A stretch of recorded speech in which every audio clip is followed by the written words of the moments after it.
Karena ada cerita lucu di Al-Latif, pemuda hijrah.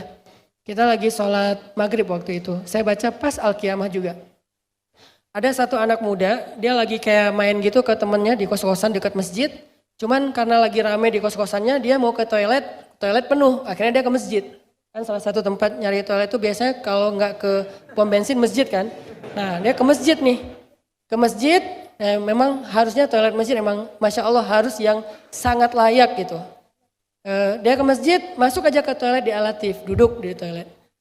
Sound kita tuh kan surround kan, jadi ke toilet juga kedengaran dong. Pas saya ngimamin, baca Al-Qiyamah, la uqsimu biyaumil qiyamah. Dia lagi duduk. Tiba-tiba dapat hidayah. Masya Allah kan ya, kita nggak nyangka kan. Bukan dapat hidayah dalam rangka itu, enggak. Allah kasih dia hidayah lewat asbab dia punya hajat dan masjid memfasilitasi. Dia duduk. Ini apa ya? Kayak suara dari langit, cie. Dia ngomong kayak gitu, dia keluar dari toilet, terus dia mojok gitu dalam masjid. Duduk di pojok, dengerin, gak sengaja dia netesin air mata. Dia kayak dapat banget di hatinya. Tapi dia gak ikut sholat, kenapa? Udah lupa cara sholat. Dan dia kayak gak pede gitu, mau sholat ini baju saya bersih gak ya, ya udah gue duduk aja di pojok, yang penting dengerin. Karena kayak sayang banget ngelewatin bacaan ini. Itu denger di pojok, sampai beres nangis, pulang ke rumah entah gimana kejadiannya. Minggu depan dia datang lagi, udah siap dengan pakaian sholat, ikut taklim, ditelepon sama ibunya, orang Makassar. Kamu di mana? Di masjid. Hah? Kok bisa kamu di masjid? Ibunya nggak percaya dia di masjid. Kalau dia di tempat-tempat hiburan, ibunya oh ya udah lanjutkan gitu. Tapi kalau di masjid ya, kamu kenapa? Kamu kenapa? Heran gitu kan orang tuanya. Kamu hati-hati ntar aliran keras segala macam. Enggak mak, nih aku dengerin bacaan ustadznya. Akhirnya dia ikut sholat. Nah pas ada yang kita kayak ajak maju ke depan, dia angkat tangan maju, dia cerita, saya tuh dapat hidayah gara-gara ke toilet. Kenapa? Soundnya masuk. Bukan sengaja sound di toilet diginiin, enggak. Soundnya emang kedengaran sih ke toilet. Dan dia tuh imam baca. Dan makanya kalau kita lagi sholat itu jangan berpikir bahwa ini sekedar ritual, ini sekedar kewajiban. Ini tuh dakwah dengan konten sholat.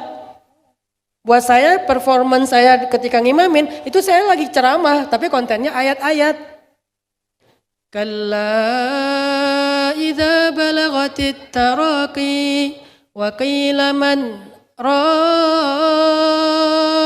Itu kan lagi ngomongin apa? Sakaratul maut. Wa dhanna annahu al-firaq wal taffatis saqu bis-saq.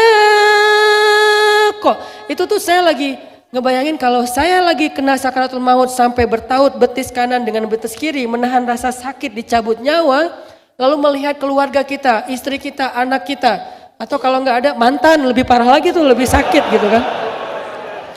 Sakaratul maut datang mantan, aduh lebih berat sakaratnya. Ya. Jadi wal tafatis saqu bis-saq, lalu dia nyaksiin keluarga besarnya, wa dhanna annahu al-firaq. Saat itu kita mulai sadar inilah firaq, perpisahan.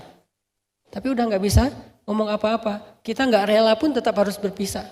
Saya belum siap ninggalin anak-anak, saya banyak dosa sama anak-anak saya, belum ngedidik mereka dengan baik, udah harus pergi. Saya belum siap ninggalin pasangan saya cinta banget sama dia, saya gak bisa sendiri, harus pergi. Gimana nasib mereka, saya gak ninggalin apa-apa buat mereka, harus pergi. Saya belum janjian sama istri saya kalau salah satunya meninggal dia gak boleh nikah lagi, pergi.